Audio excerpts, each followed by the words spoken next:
రాష్ట్ర పురపాలక శాఖ మంత్రి నారాయణ దక్షిణ నియోజకవర్గ ఎమ్మెల్యే వంశీకృష్ణ శ్రీనివాస్తో కలిసి విశాఖపట్నం వెలంపేటలో పర్యటించారు. పూర్ణ మార్కెట్ సమీపంలో వెలంపేటలోని స్లమ్లో నివసిస్తున్న వారి ఇళ్లకు వెళ్లి వారి సమస్యలను మంత్రి అడిగి తెలుసుకున్నారు.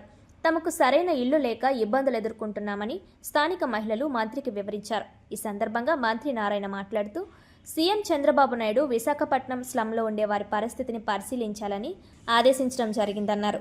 మొత్తం 177 కుటుంబాలు కొన్నేళ్లుగా ఈ స్లమ్లో నివాసం ఉంటున్నారని, వారికి ఇళ్ల నిర్మాణంపై ఆలోచన చేస్తున్నట్లు తెలిపారు. ముఖ్యమంత్రితో చర్చించి వీలైనంత త్వరలో ప్రత్యేక ప్రాజెక్టుగా ఇల్లు నిర్మించి ఇస్తామని హామీ ఇచ్చారు. మున్సిపల్ మంత్రి సహకారంతో దక్షిణ నియోజకవర్గంలో మురికివాడలను అభివృద్ధి పరుస్తూ దక్షిణ నియోజకవర్గాన్ని మోడల్ నియోజకవర్గంగా తీర్చిదిద్దుతామని దక్షిణ ఎమ్మెల్యే వంశీకృష్ణ శ్రీనివాస్ అన్నారు. వెలంపేట మురికివాడ ప్రాంతం అభివృద్ధికి అవసరమైన ప్రణాళికలు సిద్ధం చేస్తున్నట్లు విశాఖ నగర mayor Peela Srinivasarao, GVMC commissioner Ketan Garg మంత్రికి వివరించారు.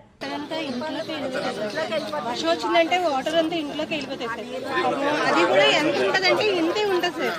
సైట్ కూడా ఒక క్లీనింగ్ కూడా ఇంతే ఉంటుంది, అంత మించి ఎక్కువగా అయితే ఉండదు. వాష్ రూమ్స్ లేదు సార్, కానీ చాలా నరకం అయితే అనిపిస్తారు సార్. దోమలు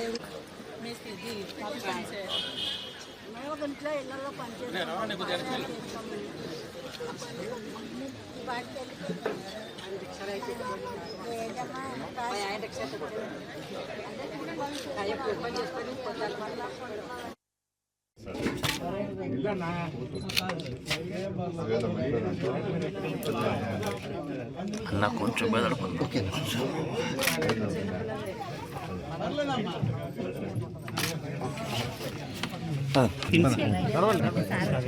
పదండి పదండి పదండి.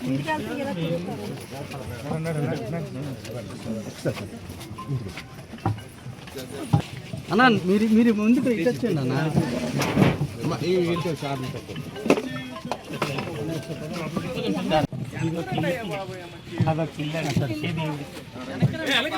అన్న రావణ వెనక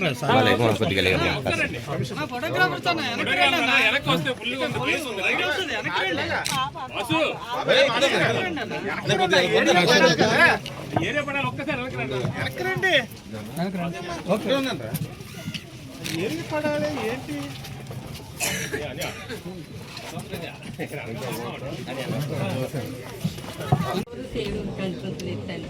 మీరైనా పుల్లు కట్టు మాకు మరుగుదొడ్లు కూడా లేవు.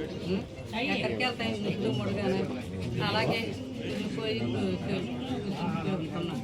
మీరైనా దయచేసి ఏదో కాపాడి మా దేశానికి ఎమ్మెల్యే గారు చెప్పారు, చంద్రబాబు నాయుడు గారు చూసి రమ్మన్నారు. రోజు నేను పోటీ తుప్పలు ఉండేవి, చెరువు ఉండేవి. ఆ చెరువులో అక్కడికి వెళ్ళిపోయి కార్పొరేటర్ అడ్డేస్తున్నారు విజువల్కి. సార్ మీరు ఒక్కసారి డౌన్ దగ్గర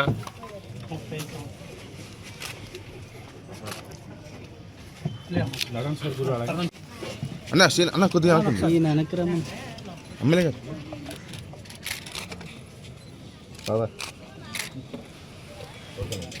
అందరికీ నమస్కారాలండి. ఈరోజు లక్ష్మీనగర్లో ఏదైతే వెలంపేట జోన్ 4లో స్లమ్ ఏరియా ఉందో ఆ స్లమ్ ఏరియాని అటు శాసనసభ్యులతోనూ మరియు ప్రజాప్రతినిధులతోనూ అధికారులతోనూ విజిట్ చేయడం జరిగింది. అయితే వాళ్ళ పరిస్థితి చూస్తే చాలా చాలా నిజంగా దారుణం. ఒక 6 చదరపు అడుగుల్లోనే 6 చదరపు అడుగులే దాంట్లోనే ఒక కుటుంబం ఉంటుంది. ఇక్కడ దాదాపు 177 మంది 50 సంవత్సరాల పైగా ఉంటున్నారు. అందులో 162 మంది సెల్ఫ్ హెల్ప్ గ్రూప్ వాళ్ళు ఉన్నారు. అయితే దీని విషయమే యాక్చువల్గా గతంలో ముఖ్యమంత్రి గారు విశాఖపట్నం వచ్చినప్పుడు వారు చెప్పడం జరిగింది. ఎక్కడైతే స్లమ్స్ ఉన్నాయో ఆ స్లమ్స్ అన్నింటినీ మార్చాలి, దాని మీద మీరు వర్కౌట్ చేయండి అని ఆయన ఆదేశించారు.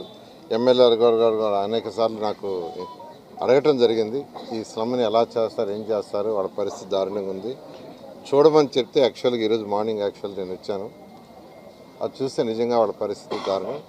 అయితే దీన్ని ఏ విధంగా చేయాలనేది అధికారులతో కూర్చొని డిస్కస్ చేసి మరొకసారి ముఖ్యమంత్రి గారితో కొట్టి, ఎందుకంటే వాళ్ళ పరిస్థితి చాలా దారుణం. వాళ్ళందరూ ఎక్కువగా ఇప్పుడు వాళ్ళు కూలి నాలి చేసుకునేవాళ్ళు, నెలకి 6,000, 7,000, 8,000 సంపాదించుకునేవాళ్ళు యాక్చువల్గా. అటువంటి పరిస్థితిలో ఉండేవాళ్ళు 177 మంది.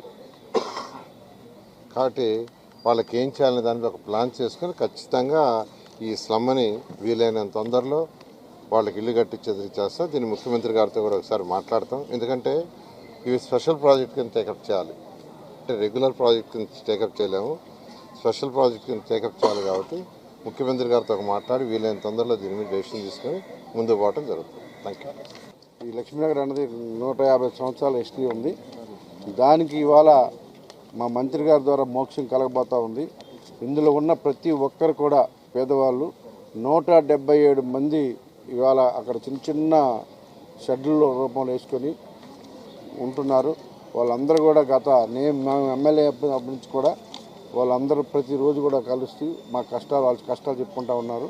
సో ఈరోజు మంత్రి గారు విజిట్ చేసి వాళ్ళ కష్టాలు తీర్చబోతున్నందుకు నియోజకవర్గంలో మేజర్ సమస్య ఇది. ఈ సమస్యను తీర్చినందుకు అన్నగారికి ప్రత్యేకమైన ధన్యవాదాలు తెలియజేస్తూ ఉన్నాం. అలాగే ఇది మొత్తం కూడా ఈ విజిట్ చేసి కమిషనర్ గారికి, లోకల్ కార్పొరేటర్ గారికి, మా మేయర్ గారికి, ముఖ్యంగా మా డిప్యూటీ మేయర్ అందరికీ కూడా ప్రత్యేకంగా ధన్యవాదాలు. ఈ లక్ష్మీనగర్ లేఅవుట్ మారితే ఈ నియోజకవర్గ స్వరూపం మారుతుంది. ఇలాగ ఇంకొక 5 ప్రాజెక్టులు ఉన్నాయి. అవి కూడా అన్నగారి ద్వారా అవన్నీ ఆ రోజు ఎలక్షన్ ముందు కమిట్మెంట్స్ అవి కూడా ఇలాగ హౌసింగ్ కట్టి ఈ నియోజకవర్గం ఒక మోడల్ నియోజకవర్గంగా అవుతుంది. రోడ్లన్నీ ఆల్రెడీ మొత్తం వేయడం జరిగింది. సో ఇలాంటి హౌసింగ్ మాత్రమే పెండింగ్ ఉన్నాయి మేజర్గా. అవన్నీ కూడా అలాగే అన్నగారి ద్వారా పూర్ణ మార్కెట్ ఒకటి, నెహ్రూ బజార్, అవి 2 కూడా విశాఖపట్నంలో ఉత్తరాంధ్రలోని పెద్ద మార్కెట్లు, వాటికి కూడా ఒక రూపం తీసుకొస్తా ఉన్నాం. అతి త్వరలోనే వాటిని కూడా వర్క్ స్టార్ట్ చేసే విధంగా మా కమిషనర్ గారు కానీ, మేయర్ గారు కానీ, ముఖ్యంగా అందరూ మంత్రి గారు కూడా అందరూ ప్రత్యేకంగా శ్రద్ధ చూపిస్తున్నందుకు ప్రత్యేకమైన ధన్యవాదాలు. ఉదయాన్నే వచ్చి నియోజకవర్గంలో మా పేదల కష్టాలు విన్నందుకు మా మంత్రి గారికి ప్రత్యేకంగా ధన్యవాదాలు తెలియజేస్తాను.